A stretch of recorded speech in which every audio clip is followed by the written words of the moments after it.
ಹರೇ ಶ್ರೀನಿವಾಸ ಗುರೋ ರಾಘವೇಂದ್ರ. ನನ್ನ ಆತ್ಮೀಯ ಅಧ್ಯಾತ್ಮ ಬಂಧುಗಳಾದ ಎಲ್ಲರಿಗೆ ಅನಂತ ಶಿರಸಾಷ್ಟಾಂಗ ಪ್ರಣಾಮಗಳು. ನಾವು ಇಲ್ಲಿಯವರೆಗೂ ಮಂತ್ರಾಲಯ ಮಹಾಪ್ರಭುಗಳ ಅಂಶ ಯಾವುದು, ಅವರಲ್ಲಿ ಯಾರ ಆವೇಶ ಇರ್ತಾರೆ ಅಂತ ಸ್ಪಷ್ಟ ತಿಳ್ಕೊಂಡಿವೆ. ಗುರುರಾಜರು ಶೇಷಾಂಶ ಸಂಭೂತರು. ಇದನ್ನು ವಿಜಯದಾಸಾದಿ ಹರಿದಾಸರೆಲ್ಲ ಸ್ಪಷ್ಟಪಡಿಸಿದ್ದಾರೆ. ಸ್ವತಃ ಆಚಾರ್ಯ ಮಧ್ವರ ಮಾತಿನಂತೆ ವಾಯುನಾಚ ಸಮಾವಿಷ್ಟ, ವಾಯುದೇವರ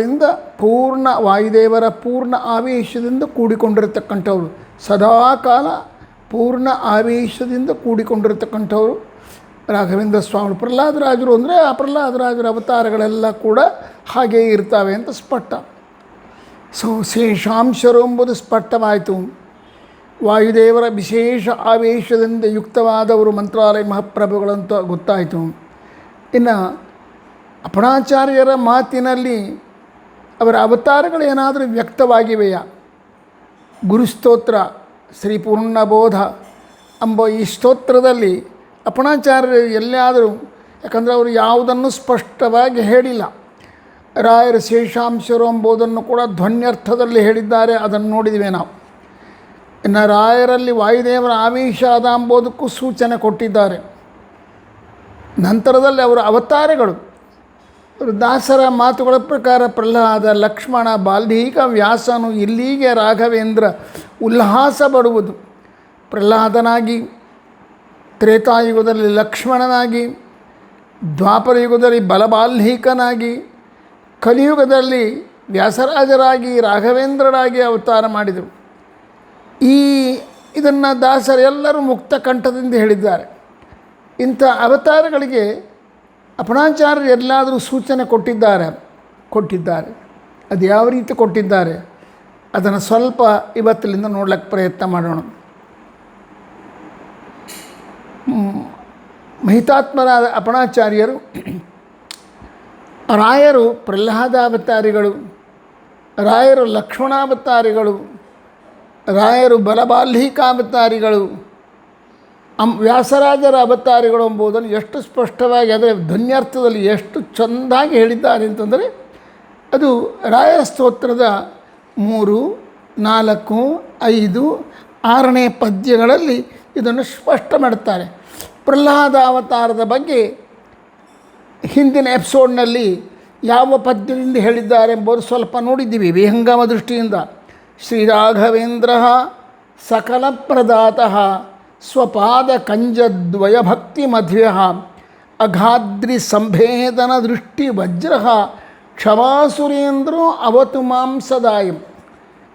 ಇಲ್ಲಿ ರಾಯರಲ್ಲಿ ಪ್ರಹ್ಲಾದರಾಜರನ್ನು ತೋರಿಸಿಕೊಡತಕ್ಕಂಥ ಅಪಣಾಚಾರ್ಯರು ರಾಯರಲ್ಲಿ ಪ್ರಹ್ಲಾದರಾಜರನ್ನು ಕಂಡು ಹೇಳಿರ್ತಕ್ಕಂಥ ಶಬ್ದಗಳು ಯಾವುದಂದರೆ ಸ್ವಪಾದ ಕಂಜದ್ವಯ ಭಕ್ತಿ ಮಧ್ಯ ಸಕಲ ಪ್ರದಾತಃ ಅಘಾದ್ರಿ ಸಂಭೇದನ ದೃಷ್ಟಿ ವಜ್ರ ಕ್ಷಮಾಸುರೇಂದ್ರ. ಈ 3 ಶಬ್ದಗಳು ಪ್ರಹ್ಲಾದರಾಜರನ್ನು ನಮ್ಮ ಕಣ್ಣ ಮುಂದೆ ನಿಲ್ಲಿಸ್ತವೆ. ಈ ವಿಶೇಷಣಗಳೆಲ್ಲವೂ ಕೂಡ ಪ್ರಹ್ಲಾದರಾಜರಿಗೆ ಸರಿಯಾಗಿ ಹೋಗುತ್ತವೆ. ಮೊದಲನೇ ಶಬ್ದ ಅವರು ರಾಘವೇಂದ್ರ ಅಂತಂತಾರೆ. ಆ ರಾಘವೇಂದ್ರ ಅಂತಂದರೆ ನಮಗೆಲ್ಲರಿಗೂ ಗೊತ್ತು. ರಘುಣಾಮಿಂದ್ರ ರಾಘವೇಂದ್ರ, ರಘುವಂಶದಲ್ಲಿ ಶ್ರೇಷ್ಠನಾಗಿರ್ತಕ್ಕಂಥವನು ರಾಮಚಂದ್ರ. ಅಂದರೆ ರಾಘವೇಂದ್ರ ಅಂತಂದರೆ ರಾಮಚಂದ್ರ ಅಂತ ಅರ್ಥ. ಈ ರಾಮಚಂದ್ರ ಎಂಥವನು ಅಂತಂಬೋದನ್ನು ಆ ಕೋಶಗಳು, ವ್ಯುತ್ಪತ್ತಿಕಾರನು, ಸಹಸ್ರನಾಮಾವಳಿಯಲ್ಲಿ ಬರ್ತಕ್ಕಂಥ ರಾಮನ ಶಬ್ದಕ್ಕೆ ವ್ಯಾಖ್ಯಾನ ಮಾಡಿದವರು ಸ್ಪಷ್ಟ ಹೇಳ್ತಾರೆ. ರಾಮ ಅಂದರೆ ಆನಂದ ಜ್ಞಾನಗಳಿಂದ ಪೂರ್ಣನಾದವನು ಯಾರೋ ಅವನು ರಾಮ ಅನಿಸ್ಕೋತಾನೆ. ಆನಂದ ಮತ್ತು ಜ್ಞಾನ ಈ 2ರಿಂದ ಪೂರ್ಣನಾಗಿರತಕ್ಕಂಥ ವ್ಯಕ್ತಿಗೆ ರಾಮ ಅಂತ ಕರೀತಾರೆ. ಅದು ಭಗವಂತನ ಎಲ್ಲ ಅವತಾರಗಳಿಗೆ ಮೀಸಲಾಗಿರತಕ್ಕಂಥದ್ದು. ಭಗವಂತನ ಎಲ್ಲ ಅವತಾರಗಳು ಆನಂದ ಜ್ಞಾನಗಳಿಂದ ಪರಿಪೂರ್ಣವಾಗಿರತಕ್ಕಂಥದ್ದು. ಇಂಥ ಆನಂದ ಜ್ಞಾನಗಳಿಂದ ಪರಿಪೂರ್ಣನಾಗಿರತಕ್ಕಂಥ ರಾಮಶಬ್ದವಾಚ್ಯನಾದ ಅಥವಾ ಪರಬ್ರಹ್ಮನೆನಿಸಿಕೊಂಡಿರ್ತಕ್ಕಂಥ ನಾರಾಯಣನನ್ನು ಹೃದಯದಲ್ಲಿ ಹೊತ್ತವರು ಯಾರಿಗೆ ಅಂದರೆ ವಾಯುದೇವರು.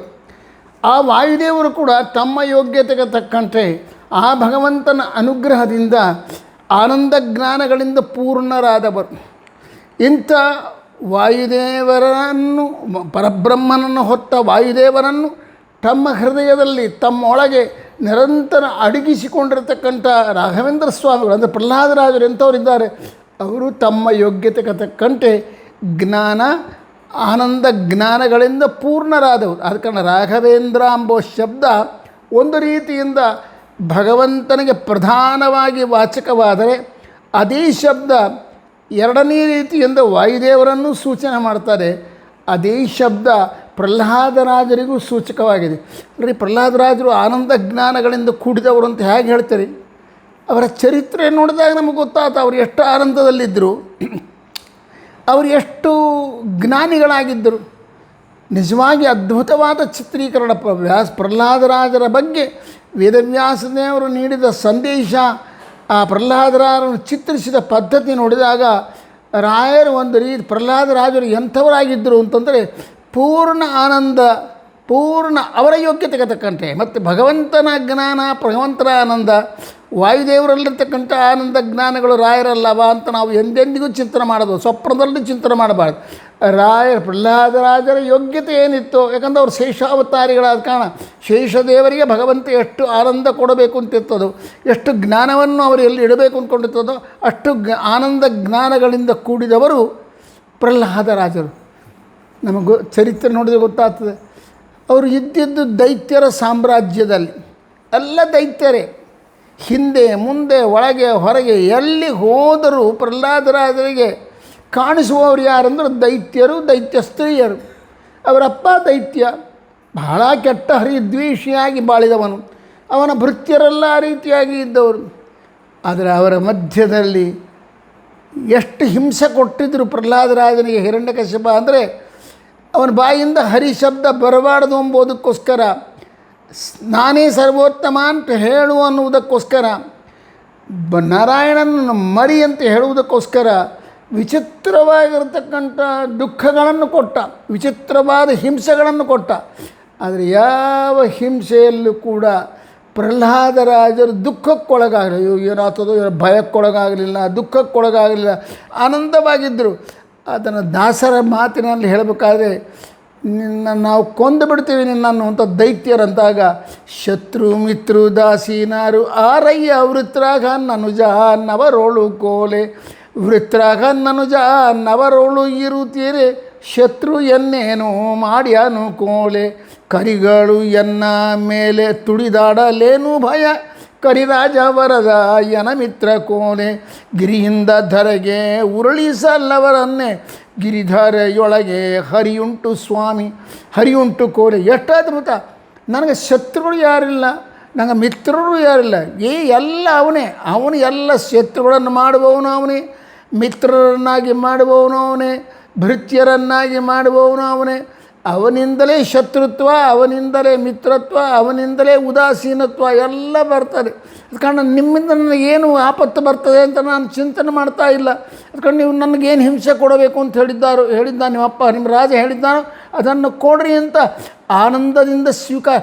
ನಿನ್ನ ಕರಿಗಳು ಆನೆಗಳನ್ನು ತುಳಿಸ್ತೀವಿ. ನನ್ನ ಮಿತ್ರ ಇದ್ದಾನಲ್ಲ ಹರಿ ನಾರಾಯಣ, ನನ್ನ ಮಿತ್ರ ಎಂಬ ಶಬ್ದಕ್ಕೆ ಬಿಂಬ, ನನ್ನ ಬಿಂಬನೇ ನಾರಾಯಣ, ಬೇರೆ ಅಲ್ಲ. ಬಿಂಬಾನುಸಂಧಾನ ಅಷ್ಟಿತ್ತು ಯಾರಿಗೆ? ಪ್ರಹ್ಲಾದರಾಜರಿಗೆ. ಅವ್ರು ಹೇಳ್ತಾರೆ, ಮಿತ್ರ, ನನ್ನ ಮಿತ್ರನಾಗಿರ್ತಕ್ಕಂಥ ಬಿಂಬರೂಪಿಯಾಗಿರ್ತಕ್ಕಂಥ ಪರಬ್ರಹ್ಮ ಅವನು ಕರಿರಾಜವರದ, ಅವನು ಆನೆಯನ್ನು ರಕ್ಷಣೆ ಮಾಡಿದವನು. ಅಂಥ ಆನೆಯನ್ನು ರಕ್ಷಣೆ ಮಾಡಿದ ಆ ಪರಬ್ರಹ್ಮನ ಸನ್ನಿಧಾನ, ಅವನ ಅನುಗ್ರಹಕ್ಕೆ ಪಾತ್ರನಾದ ನನ್ನ ಮೇಲೆ ಆನೆಗಳು ಏನೂ ಮಾಡುವುದಿಲ್ಲ. ನಿನ್ನ ಪರ್ವತದಿಂದ ಕೆಳಗೆ ಹಾಕ್ತೀವಿ, ಭೂಮಿಯಲ್ಲಿ ಬೀಳುತ್ತೀವಿ, ನೀನು ಗಿರಿಯೊಳಗೆ ಗಿರಿಧಾರೆಯೊಳಗೆ ಹರಿ. ಯಾವ ಪ್ರದೇಶದಿಂದ ನನ್ನನ್ನು ಕೆಳಗದುಬ್ತೀರೋ, ನಾನು ಎಲ್ಲಿ ಬೀಳ್ತೀನೋ ಭೂಮಿಯಲ್ಲಿ, ಆ ಭೂಮಿಯಲ್ಲಿ ಹರಿ ಇದ್ದಾನೆ. ನೀವು ದೊಬ್ಬಿದ ಪರ್ವತದ ಮೇಲೂ ಪರ್ವತದಲ್ಲೂ ಹರಿಯೇ ಇದ್ದಾನೆ. ಸೊ ಅವನು ಸರ್ವತ್ರ ವ್ಯಾಪ್ತ. ಆ ಸರ್ವತ್ರ ವ್ಯಾಪ್ತನಾದ ಪರಬ್ರಹ್ಮನನ್ನು ರಕ್ಷಣೆ ಮಾಡ್ತಾನೆ. ಎಷ್ಟು ಎಂಥ ಅದ್ಭುತವಾದ ಆನಂದ! ಆ ಕಷ್ಟ ಸ್ವಲ್ಪ ಆದರೂ ಭಯ ಪಡೋ, ಸಣ್ಣ ಮಗು ಅಲ್ವ, ಏನೇನು ಭಯ ಪಡಲಿಲ್ಲ. ಆನಂದವಾಗಿ ಭಗವಂತನ ಗುಣಗಾನ ಮಾಡ್ತಾ, ಭಗವಂತನ ವ್ಯಾಪ್ತಿಯನ್ನು, ಭಗವಂತನ ರಕ್ಷಕತ್ವವನ್ನು ಚಿಂತನೆ ಮಾಡ್ತಾ ನೀವು ಮಾಡಿರಿ, ಏನು ಚಿಂತೆ ಮಾಡಬೇಡ್ರಿ, ನಿಮ್ಮ ಕೆಲಸ ನೀವು ಮಾಡಿರಿ ಅಂತ ಹೇಳಿದವನು. ಜ್ಞಾನ ಎಂತಹದ್ದು. ಅವರಪ್ಪ ಎಷ್ಟು ರೀತಿಯಿಂದ ಕೇಳಿಕೊಂಡ ಪ್ರಹ್ಲಾದ ನನ್ನ ಮಾತು ಕೇಳು. ಅವರಮ್ಮ ಕಯಾದು ಬಹಳ ಸಾಧ್ವೀಲಲ್ಲ ಅವಳು. ಎಂದೂ ಕೂಡ ತನ್ನ ಮಗನ ಮೇಲೆ ವಿಚಿತ್ರವಾದ ಪ್ರೇಮ ಬೆಳೆಸಿಕೊಂಡವಳು. ಅವಳು ಕೂಡ ಹೇಳಿದಪ್ಪ ನನ್ನ ಮಾತು ಕೇಳು, ನಿಮ್ಮ ಅಪ್ಪನ ಮಾತು ಕೇಳಿಬಿಡು, ಹರಿಸರ್ವೋತ್ತಮ ಅಂತ ಅನಬೇಡ, ನೀನು ಬೇಕಾದ್ರೆ ಮನಸ್ಸಲ್ಲಿ ಧ್ಯಾನ ಮಾಡಿಕೋ, ನಿಮ್ಮ ಅಪ್ಪನನ್ನು ದೊಡ್ಡವನನ್ನಾಗಿ ಚಿಂತನೆ ಮಾಡು, ನನ್ನ ಮಾತು ಕೇಳು ಅಂತಂದರೂ ಕೂಡ ಅವರಮ್ಮನ ಮಾತನ್ನು ಕೇಳಿಲ್ಲ. ಅಮ್ಮನ ಮೋಹಕ್ಕೂ ಒಳಗಾಗಲಿಲ್ಲ, ಭಗವಂತನ ಜ್ಞಾನ ತಿರೋಧಾನ ಆಗಲಿಲ್ಲ. ಎಲ್ಲೆಲ್ಲಿ ಕೊನೆಯ ಕ್ಷಣ ಈಗ ಪ್ರಹ್ಲಾದ ಇಲ್ಲಿವರೆಗೆ ನನ್ನ ಭೃತ್ಯರಿಗೆ ಆಜ್ಞಾ ಮಾಡಿದ್ದೆ ಕೊಲ್ಲು ಕೊಲ್ಲು ಅಂಥೇಳಿ, ಅವರು ನಿನ್ನನ್ನು ನಿಜವಾಗಿ ಕೊಂದರೋ ಕೊಲ್ಲಲಿಲ್ಲೋ ಗೊತ್ತಿಲ್ಲ, ಅದಕ್ಕೆ ಪ್ರಯತ್ನ ಮಾಡಿದರೋ ಗೊತ್ತಿಲ್ಲ. ಯಾಕಂದ್ರೆ ನನಗೆ ಭಯಪಟ್ಟು ನಿನಗೆ ಭಯಪಟ್ಟು ನೀನು ಮುಂದೆ ರಾಜ ಆಗ್ತೀನಿ ಅಂತ ಅಂದ್ಕೊಂಡು ನಿನಗೆ ಆ ಶಿಕ್ಷೆಗಳನ್ನು ವಿಧಿಸಿರೋ ಇಲ್ಲೋ ಗೊತ್ತಿಲ್ಲ. ಕೊನೆಗೆ ನನ್ನ ಹೆಂಡತಿಗೆ ಹೇಳಿದೆ ವಿಷಪಾನ ಮಾಡಿಸು ಅಂಥೇಳಿ. ಅದು ಏನಾಯಿತು ನನಗೆ ಯಾಕೋ ಅನುಮಾನ. ಈಗ ನಾನೇ ಕೊಂದು ಬಿಡ್ತೀನಿ ನನಗೆ. ನಿನಗೆ ಬಲ ಕೊಡ್ತಕ್ಕಂಥ ವ್ಯಕ್ತಿ ಯಾರು ಅಂತಂದಾಗ ಕೂಡ ಒಂದು ಸ್ವಲ್ಪ ಆದರೂ ಪ್ರಹ್ಲಾದರಾಜನ ಜ್ಞಾನ ತಿರೋಧಾನ ಹೊಂದಲಿಲ್ಲ. ಅಪ್ಪ ನಮ್ಮಪ್ಪನೇ ನನ್ನ ರಕ್ಷಣೆ ಮಾಡುವವರು, ನೀ ಏನು ಚಿಂತೆ ಮಾಡಬೇಡ, ನ ಕೇವಲ ನಿನಗೆ ಬಲಪ್ರದ ನನಗೆ ಬಲಪ್ರದ, ನನ್ನನ್ನು ಕಾಪಾಡುವವನು ನಿನ್ನನ್ನು ಕಾಪಾಡುವನು, ನಿನ್ನಿಂದ ಈ ದುಷ್ಟ ಕಾರ್ಯಗಳನ್ನು ಮಾಡಿಸ್ತಾ ಇರುವುದು, ನನ್ನಿಂದ ನಾಮ ಸಂಕೀರ್ತನ ಮಾಡಿಸ್ತಾ ನನ್ನ ಜ್ಞಾನ ತಿರೋಧಾನ ಆಗದೇ ಇರುವಂತೆ ಮಾಡಿರುವವನು ಎಲ್ಲವೂ ಆ ನಾರಾಯಣನೇ. ಅದಕ್ಕೆ ನಿನ್ನ ಕೆಲಸ ನೀನು ಮಾಡು ಅಂತ ಅಷ್ಟು ಧೈರ್ಯವಾಗಿ ದೃಢವಾದ ಜ್ಞಾನ. ಎಲ್ಲಿದ್ದಾನೋ ನಿಮ್ಮನ್ನು ಎಲ್ಲೆಲ್ಲಿ ನೋಡಲು ಅಲ್ಲಲ್ಲೇ ಇರುತ್ತಿಪ್ಪ. ಅವನು ಇಲ್ಲದೇ ಇರತಕ್ಕಂಥ ಸ್ಥಳ ಯಾವುದಯ್ಯ? ಎಲ್ಲ ಕಡೆ ಇದ್ದಾನೆ, ಸರ್ವತ್ರ ವ್ಯಾಪ್ತ. ಆ ವ್ಯಾಪ್ತನಾದ ಪರಬ್ರಹ್ಮನ್ ನೀನು ನೋಡ್ತಾ ಇಲ್ಲ, ನನಗೆ ಕಾಣಿಸ್ತಾ ಇದ್ದಾನೆ. ನೀನು ನೋಡು, ಪ್ರಯತ್ನ ಮಾಡು, ಹುಡುಕು, ನಿಂಗೆ ಬರ್ತಾನೆ, ಸಿಗ್ತಾನೆ, ಅವನು ಕಾಣಿಸ್ತಾನೆ. ಆ ರೀತಿ ಅದ್ಭುತವಾದ ಜ್ಞಾನದಿಂದ ಭಗವಂತನ ಸ್ತೋತ್ರ ಮಾಡಿದ ವ್ಯಕ್ತಿ. ಆದ ಕಾರಣ ರಾಘವೇಂದ್ರ ಎಂಬ ಶಬ್ದ ಪ್ರಹ್ಲಾದರಾಜರನ್ನು ಹೇಳ್ತಾರೆ. ರಾಘವೇಂದ್ರ ಅಂದರೆ ರಾಮ, ರಾಮ ಅಂತಂದರೆ ಆನಂದ ಜ್ಞಾನಗಳಿಂದ ಪೂರ್ಣನಾದವನು. ಅವನನ್ನೇ ಬಿಂಬನನ್ನಾಗಿ ಹೊಂದಿರತಕ್ಕಂಥ ವಾಯುದೇವರು ಕೂಡ ಆನಂದ ಜ್ಞಾನಗಳಿಂದ ಕೂಡಿದವರು. ಅಂಥ ವಾಯುದೇವರನ್ನು ತಮ್ಮ ಬಿಂಬರನ್ನಾಗಿ ಮಾಡಿಕೊಂಡು ತಮ್ಮ ಹೃದಯದಲ್ಲಿ ಹೊತ್ತಂಥ ಪ್ರಹ್ಲಾದರಾಜರು ಕೂಡ ಒಂದು ರೀತಿಯಿಂದ ಅವರ ಯೋಗ್ಯತೆಗೆ ತಕ್ಕಂತೆ ಆನಂದ ಜ್ಞಾನಗಳಿಂದ ಕೂಡಿದವರಾದ ಕಾರಣ ರಾಘವೇಂದ್ರ ಎಂಬ ಶಬ್ದ ಪ್ರಹ್ಲಾದರಾಜರಿಗೂ ಸರಿ ಹೋಗ್ತದೆ ಮಾತು. ಇಂಥ ಪ್ರಹ್ಲಾದರಾಜರು ಏನು ಮಾಡಿದರು? ಸಕಲ ಸ್ವಪಾದಕಂಜದ್ವಯ ಭಕ್ತಿ ಮಧ್ಯ ಅಗಾದ್ರಿ ಸಂಭೇದನ ದೃಷ್ಟಿ. ಇದನ್ನು ನಾನು ಸ್ಪಷ್ಟ ಮಾಡಿದ್ದೀನಿ, ಹಿಂದಿನ ಎಪಿಸೋಡ್ನಲ್ಲಿ ಇದರ ವಿವರಣೆ ಕೊಟ್ಟಿದ್ದೀನಿ. ತನ್ನ ಪಾದವನ್ನು ಆಶ್ರಯಿಸಿದ, ತನ್ನ ಮೇಲೆ ಪ್ರೀತಿಯಿಂದ ಹತ್ತಿರ ಬಂದಿರತಕ್ಕಂಥ ಆ ದೈತ್ಯ ಬಾಲಕರನ್ನು ಕೇವಲ ತನ್ನ ದೃಷ್ಟಿ ನೋಟ ಮಾತ್ರದಿಂದ ಆಕರ್ಷಣೆ ಮಾಡಿದ. ಅವು ಎಲ್ಲ ಶಿಲೆಗಳಂತೆ ಕಠಿಣವಾದ ಹೃದಯವುಳ್ಳ ದೈತ್ಯ ಬಾಲಕರು ಪ್ರಹ್ಲಾದನ ಆಕರ್ಷಣೆಗೆ ಒಳಗಾಗಿ ಅವನ ಸುತ್ತಲೂ ಬಂದು ಕುಳಿತರು. ಪ್ರಹ್ಲಾದ ನೀ ಹೇಳಿ ಕೇಳ್ತೀವಿ ಅಂತ ಅಂದರು ಅಂದ್ರೆ ಸಾಕು, ಅದರಿಂದ ಏನಾಗ್ತದೆ ಗೊತ್ತಾನ, ಅವರ ಪಾಪಗಳು ಹೋಗ್ಯಾವ ಅಂತ ಅರ್ಥ. ಪಾಪಗಳು ಎಲ್ಲಿವರೆಗೆ ನಮ್ಮಿಂದ ದೂರವಾಗುವುದಲ್ಲೋ ಅಲ್ಲಿವರೆಗೆ ನಮಗೆ ಸತ್ಸಂಗದಲ್ಲಾಗಲಿ ಸಜ್ಜನರ ಮಾತುಗಳ ಕಡೆಯಾಗಲಿ ಮನಸ್ಸು ಹೋಗೋದಿಲ್ಲ. ಯಾವ ಪಾಪಿ ಇರ್ತಾನೆ ಆ ಪಾಪಿ ಸಜ್ಜನರಿಂದ ದೂರ ಆಗಿರ್ತಾನೆ. ಅವರ ಹಿತೋಕ್ತಿಗಳನ್ನು ಕೇಳೋಕ್ಕೆ ಪ್ರಯತ್ನ ಮಾಡೋದಿಲ್ಲ. ಇದು ಸಿದ್ಧ, ಶಾಸ್ತ್ರಸಮ್ಮತ ಇದು. ಆದರೆ ಪ್ರಹ್ಲಾದನ ಬಳಿಗೆ ಆ ದೈತ್ಯ ಬಾಲಕರೆಲ್ಲ ಬಂದರು, ಅವನ ಮೇಲೆ ಪ್ರೀತಿ ಮಾಡಕ್ಕೆ ಹತ್ತಿದರು, ಭಯ ಬರಲಿಲ್ಲ, ತಮ್ಮ ಸ್ನೇಹಿತನನ್ನಾಗಿ ಊಹೆ ಮಾಡಿದರು. ಪ್ರಹ್ಲಾದ ನಮಗೇನಾದರೂ ಹೇಳು ಅಂತ ಕೇಳಿದರು ಅಂತಂದರೆ ಖಂಡಿತ ಅವರು ಪಾಪಿಗಳಾಗಿದ್ದರೂ ಕೂಡ ಆ ಪಾಪಗಳೆಲ್ಲ ಕೇವಲ ಪ್ರಹ್ಲಾದನ ಕರುಣಾದೃಷ್ಟಿ ನೋಟದಿಂದ ಮಾತ್ರನೇ ದೂರ ಆಗಿದ್ದು. ಅಗಾದ್ರಿ ಸಂಭೇದ ಸ್ವಪಾದಕ ಅಗಾದ್ರಿ ಸಂಭೇದನ ದೃಷ್ಟಿವಜ್ರ, ಅವರ ಪಾಪಗಳನ್ನೆಲ್ಲ ತನ್ನ ಕರುಣಾದೃಷ್ಟಿಯಿಂದ ಕಳೆದ. ಇನ್ನು ಸ್ವಪಾದಕಂಜ ದ್ವಯಭಕ್ತಿ ಮಧ್ಯ ಅವರು ಕೊನೆಯ ಪ್ರಹ್ಲಾದನನ್ನು ಗಟ್ಟಿಯಾಗಿ ಹಿಡ್ಕೊಂಬಿಟ್ರು. ನಮಗೆ ಗುರುಗಳು ಬೇಡ, ಯಾರು ಬೇಡ, ನೀನೇ ನಮ್ಮಪ್ಪ ನನ್ನ ಗುರು, ನಿನ್ನ ಬೋಧನೆಯೇ ಬೋಧ, ಅದೇ ನಮ್ಮನ್ನು ಉದ್ಧಾರ ಮಾಡ್ತಕ್ಕಂಥದ್ದು ಹೇಳು ಅಂತಂದಾಗ ತನ್ನ ಪಾದವನ್ನು ಆಶ್ರಯಿಸಿ ತನ್ನನ್ನು ನಂಬಿ ತನ್ನ ಮುಂದೆ ಬಂದು ಬೇಡಿ ಕೂತ್ಕೊಂಡಿರ್ತಕ್ಕಂಥ ದೈತ್ಯ ಬಾಲಕರಿಗೆ ಏನು ಮಾಡಿದ? ಸ್ವಪಾದ ಕಂಜದ್ವಯ ಭಕ್ತಿ ಮಧ್ಯ ಶ್ರೀರಾಘವೇಂದ್ರ ಸಕಲ ಪ್ರದಾತ. ಆ ಪ್ರಹ್ಲಾದ ಸಕಲವನ್ನು ಕೊಟ್ಟ. ಎಂಥ ಕೊಟ್ಟ ಅಂದರೆ ಮೊದಲು ಅವರಲ್ಲಿ ಬೆಳೆಸಿದ್ದೇನು? ಜ್ಞಾನವನ್ನು ಬೆಳೆಸಿಬಿಟ್ಟ. ಎಷ್ಟೋ ಅದ್ಭುತವಾದ ಜ್ಞಾನ ಬೆಳೆಸಿದ ಅಂದರೆ ಅದು ತಿರೋಧಾನ ಹೊಂದಬಾರದು. ಸಂದೇಹರಹಿತವಾಗಿರತಕ್ಕಂಥ ಜ್ಞಾನವನ್ನು ಆ ದೈತ್ಯ ಬಾಲಕರಲ್ಲಿ ತುಂಬಿದ.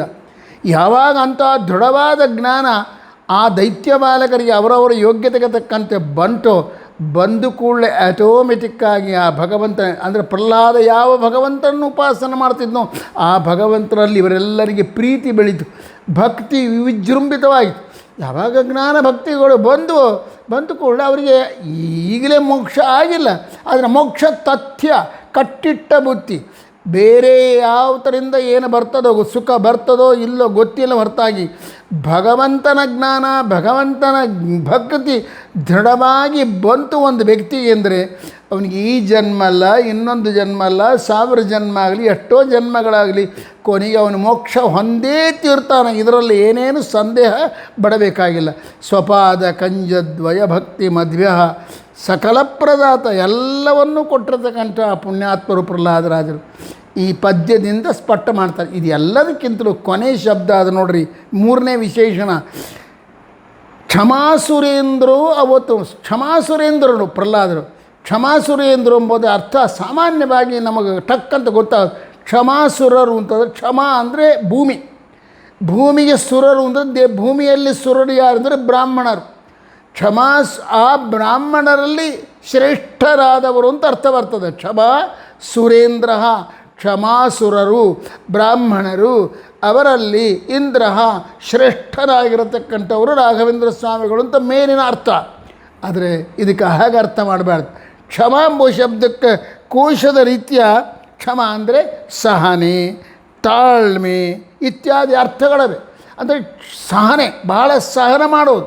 ಎಷ್ಟು ತಮ್ಮ ಮೇಲೆ ದ್ವೇಷ ಮಾಡಿದರು, ಎಷ್ಟು ತಮ್ಮನ್ನು ಬೈದರು, ಅದಕ್ಕೆ ಏನು ಮನಸ್ಸು ನೊಂದುಕೊಳ್ಳದಲೇ ಅಯ್ಯೋ ಬಿಡು ಪಾಪ ಏನೋ ಬೈತಾರೆ, ಭಗವಂತನ ಪ್ರೇರಣೆ ಅಂತ ಅಂದ್ಕೊಂಡು ಸೌಮ್ಯತೆಯಿಂದ ಇರ್ತಾರಲ್ಲ, ಅದಕ್ಕೆ ಕ್ಷಮಾ ಗುಣ ಅಂತಂತಾರೆ.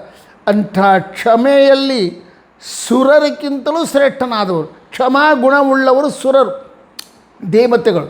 ಅದೇನ್ರಿ ದೇವತೆಗಳು ಕ್ಷಮೆ ಇಲ್ಲದ ಇಂದ್ರ ಎಷ್ಟೋ ಸಾಲಿ ಕ್ಷಮೆ ಇಲ್ಲದವರಂತೆ ತಪಸ್ಸು ಕೂತ್ರೆ ಸಾಕು, ಅವ್ರನ್ನ ಪರೀಕ್ಷೆ ಮಾಡಲಿಕ್ಕಾಗಿ, ಅವರ ತಪಸ್ಸನ್ನು ಭಂಗ ಮಾಡಲಿಕ್ಕಾಗಿ ಭಯಪಟ್ಟವನಂತೆ ಏನೇನೋ ಮಾಡಿದ್ದಾನಲ್ಲ. ಪುರಾಣಗಳಲ್ಲಿ ಬಹಳ ಬರ್ತಾವೆ. ಎಷ್ಟೋ ರಾಕ್ಷಸರು, ಎಷ್ಟೋ ಋಷಿಗಳು ತಪಸ್ಸು ಕೂತು ಅಂದರೆ ಅವ್ರ ಕಡೆ ತನ್ನ ಸಖಿಯರಾದ, ತನ್ನ ಸೇವಕರಾದ ರಂಭ, ಊರ್ವಶಿ, ಮೇನಕೆಯರನ್ನು ಕಳಿಸಿ ಅವರ ತಪಸ್ಸನ್ನು ಭಂಗ ಮಾಡಿದ್ದು ನಾವು ನೋಡ್ತೀವಿ. ಇದೆಲ್ಲ ಯಾಕೆ? ಶತ್ರುತ್ವದಿಂದಲ್ಲ, ಸಿಟ್ಟಿನಿಂದಲೇ ಅಲ್ಲ. ಇಲ್ಲ, ಅದನ್ನು ಮೊದಲು ಆ ರೀತಿ ಅರ್ಥ ಮಾಡಬಾರ್ದು. ಇಂದ್ರದೇವರು ಯಾವ ಋಷಿಗಳನ್ನು ಕೆಡಿಸಬೇಕು ಅಂತಕ್ಕಂಥ ಸ್ವಭಾವವುಳ್ಳವರಲ್ಲ. ಇದು ಮೊದಲು ತಿಳ್ಕೊಂಡ್ರೆ ನೀವು. ಇಂದ್ರ ಅಂದರೆ ಮನೋನಿಯಾಮಕರು, ದೇವತೆಗಳಿಗೆಲ್ಲ ಮೇಲಿರ್ತಕ್ಕಂಥ ವ್ಯಕ್ತಿ. ಇವನು ಯಾರ ಗುರು, ಯಾರ ಶಿಷ್ಯ ಅಂತಂದರೆ ಪಾರ್ವತೀ ದೇವಿಯ ಶಿಷ್ಯ, ರುದ್ರದೇವರ ಅನುಗ್ರಹಕ್ಕೆ ಪಾತ್ರನಾದವನು. ಇಂಥ ಇಂದ್ರದೇವರಿಗೆ ಸಿಟ್ಟು, ಶಡವು, ಈರ್ಷ್ಯ, ಕೋಪ, ದ್ವೇಷ ಇರ್ತವೆ ಅಂದರೆ ಅವನು ದೇವತೆ ಹಾಗಾಗ್ತಾರೆ? ಇಲ್ಲೇ ಇಲ್ಲ. ಮತ್ತು ಯಾಕೆ ಹಾಗೆ ಮಾಡ್ತಾನೆ ಅಂದರೆ ಅದು ಭಗವಂತನ ಆಜ್ಞೆ. ಯಾರು ತಪಸ್ಸಿ ಕೊಡ್ತಾರೋ ಆ ತಪಸ್ಸಿನಲ್ಲಿ ಅವ್ರಿಗೆ ಎಷ್ಟು ನಿಷ್ಠೆ ಆದ ಅಂತ ಪರೀಕ್ಷೆ ಮಾಡುವುದು. ಮೊಟ್ಟ ಮೊದಲು ಒಂದು ರೀತಿಯಿಂದ ಟೆಸ್ಟ್ ಮಾಡತಕ್ಕಂಥ ವ್ಯಕ್ತಿ ಯಾರಂದರೆ ಇವನು ತಪಸ್ಸು ಮಾಡಿ ಅವರೇನು ಅಪೇಕ್ಷೆ ಪಡ್ತಾನಲ್ಲ ಫಲ ಹೊಂದಲಕ್ಕ ಅರ್ಹನಾ ಅಲ್ಲ, ಅವನ ತಪಸ್ಸು ಸಿದ್ಧಿಸದಾ ಇಲ್ಲ ಅಂತ ಪರೀಕ್ಷೆ ಮಾಡಿ ಅಲ್ಲಿ ಮಾರ್ಕ್ ಹಾಕುವವನ ಮೊಟ್ಟ ಮೊದಲ ವ್ಯಕ್ತಿ ಯಾರಂದರೆ ದೇವೇಂದ್ರ. ಮೊದಲು ಭಗವಂತರಾಜ್ಞ. ಇದು ರಾಮಾಯಣದಲ್ಲಿ ಬರ್ತದೆ. ಅಹಲ್ಯೆಯನ್ನು ಕೆಡಿಸಿ ಗೌತಮರಿಂದ ಶಾಪವನ್ನು ತೋರಿಸಿ, ವಾಲ್ಮೀಕಿ ರಾಮಾಯಣದಲ್ಲಿ ಬರ್ತಕ್ಕಂಥ ಮಾತು, ನನ್ನ ಕಲ್ಪನೆಯ ಮಾತಲ್ಲ. ಕೆಡಿಸಿ ಗೌತಮರಿಂದ ಶಾಪವನ್ನು ಹೊಂದಿ ದೇವಲೋಕಕ್ಕೆ ಬರ್ತಾನೆ. ಬಂದು ಕೂಡಲೇ ಆ ದೇವತಾ ಸಮೂಹ ಎಲ್ಲ ಎದ್ದು ನಿಂದಿರ್ತದೆ. ಆಗ ದೇವೇಂದ್ರ ಆ ದೇವತೆಗಳನ್ನು ಉದ್ದೇಶಿಸಿ ಮಾತಾಡಿದ ಮೊದಲನೇ ಮಾತು ಯಾವುದು? ದೇವ ಕಾರ್ಯಂ ಇದಂ ಮಯಾ ಕೃತಂ. ಎಷ್ಟು ಸುಂದರವಾದ ಮಾತು. ಅಯ್ಯ ದೇವತೆಗಳೇ, ಋಷಿಗಳೇ, ಆ ಪರಬ್ರಹ್ಮನ ಪರಮಾನುಗ್ರಹದಿಂದ ಅವನ ಆಜ್ಞೆಯಂತೆ ಅವನ ಏನು ಕಾರ್ಯ ಅದಲ್ಲ ಆ ಕಾರ್ಯವನ್ನು ಮಾಡಿ ಮುಗಿಸಿ ಬಂದಿದ್ದೀನಿ. ಶಾಪ ಹೊಂದಿ ಬಂದಿದ್ದಾನೆ, ಸಹಸ್ರಾಕ್ಷನಾಗಿ ಬಂದಿದ್ದಾನೆ, ವಿಕಾರ ರೂಪದಿಂದ ಬಂದಿದ್ದಾನೆ. ಆದರೂ ಕೂಡ ಆನಂದದಿಂದ ಏನು ಹೇಳ್ತಾನೆ ಗೊತ್ತಾ? ಅದು ಪ್ರಾರಬ್ಧ. ಅದು ಎಷ್ಟು ಯಾವ ಮಟ್ಟದಲ್ಲಿ ಮನೋನಿಯಾಮಕ, ಎಲ್ಲ ದೇವತೆಗಳಿಂದ ಮೇಲೆ ಇರ್ತಕ್ಕಂಥವನು. ಅವನ ಜ್ಞಾನ ಎಷ್ಟಿರಬೇಕು, ಅವನ ಆಲೋಚನೆ ಹೇಗಿರುತ್ತದೆ. ಅವನಂತ ಶಾಪ ಬಂದಿದ್ದೇನದಲ್ಲ, ಅದು ಶಾಪ ಅಲ್ಲ, ಒಂದು ರೀತಿಯಿಂದ ದುಃಖ ಪ್ರಾರಬ್ಧದ ಅನುಭವಕ್ಕೆ ಭಗವಂತ ಮಾಡಿಕೊಟ್ಟ ಅವಕಾಶ. ಅದು ಪೀಡೆ ಹೋಗಿಬಿಡ್ತೀವಿ ಅಂತ ಅರ್ಥ. ಒಂದು ದುಃಖ ಪ್ರಾರಬ್ಧ ಕಳ್ಕೊಂಡೆ ಅಂತ ಅಂದ್ಕೊತಾನೆ. ಇಂಥ ದೇವೇಂದ್ರ ಸಭಾದಲ್ಲಿ ಹೇಳ್ತಾನೆ, ದೇವ ಕಾರ್ಯಂ ಇದಂ ಮಯಾಕೃತಂ. ಆ ಭಗವಂತನ ಕಾರ್ಯ ಏನದಲ್ಲ, ಏನಂತ ನೋಡು, ಗೌತಮ ಋಷಿ ತಪಸ್ಸು ಮಾಡಿ ಮಾಡಿ ಮಾಡಿ ವಿಪರೀತವಾದ ಪುಣ್ಯವನ್ನು ಸಂಪಾದನೆ ಮಾಡಿದ್ದಾನೆ. ಆ ಪುಣ್ಯ ಅವನಿಗೆ ಇರಬಾರ್ದು, ಅಷ್ಟು ಪುಣ್ಯಕ್ಕೆ ಅವನು ಅರ್ಹನಲ್ಲ. ಆದ ಕಾರಣ ಏನು ಮಾಡು ಗೊತ್ತನ, ಆ ಪುಣ್ಯವನ್ನು ಹ್ರಾಸ ಮಾಡು.